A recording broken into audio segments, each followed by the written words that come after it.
अंधारातला सावलीचा पाठलाग. सीन 1. गावातली भीतीदायक रात्र. पावसाळ्याची रात्र. विजा चमकत होत्या. आकाश फाडून आवाज येत होता.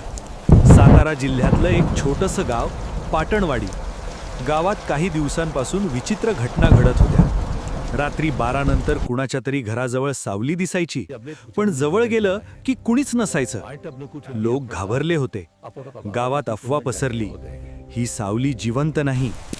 सीन 2. धाडसी जयराम.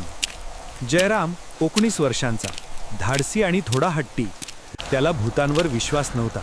तो म्हणाला, मी आज रात्री त्या सावलीचा शोध घेणार.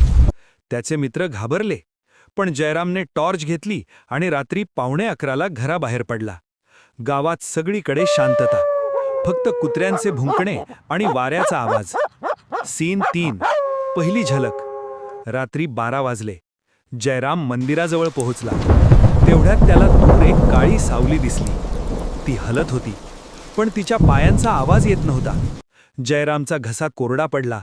हात थरथरत होते, पण तो पुढे गेला.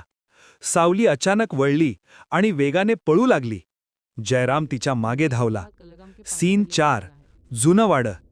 सावली गावाच्या टोकाला असलेल्या जुन्या पडलेल्या वाड्यात शिरली. तो वाडा 30 वर्षांपासून बंद होता. लोक म्हणायचे तिथे आधी एक खून झाला होता. जयराम आत गेला. दरवाजा आपोआप बंद झाला. धाड. आता आत पूर्ण अंधार. त्याच्या टॉर्चचा प्रकाश फक्त धुळीने भरलेल्या भिंतींवर पडत होता. वरच्या मजल्यावरून पावलांचा आवाज. ठक ठक ठक. सीन 5.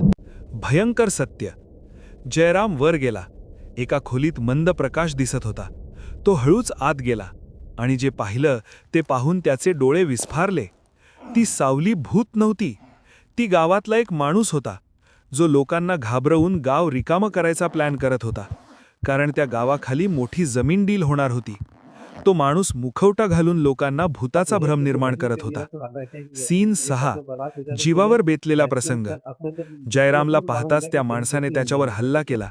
दोघांमध्ये झटापट झाली. जयराम खाली पडला. तो माणूस चाकू काढतो, पण जयरामने टॉर्चने त्याच्या डोळ्यांवर जोरात प्रकाश टाकला आणि त्याला ढकलून दिलं. तो माणूस जिन्यावरून खाली कोसळला. सीन 7. सकाळचा उलगडा. सकाळी गावकरी आले, पोलीस आले, सगळं सत्य बाहेर आले. गावातला श्रीमंत दलाल लोकांना घाबरवून जमीन स्वस्तात खरेदी करणार होता. जयराममुळे गाव वाचलं. लोक म्हणाले, भूत नव्हतं, भीती होती. शेवटचा संदेश. कधीकधी आपल्याला घाबरवणारी गोष्ट अंधार नसते,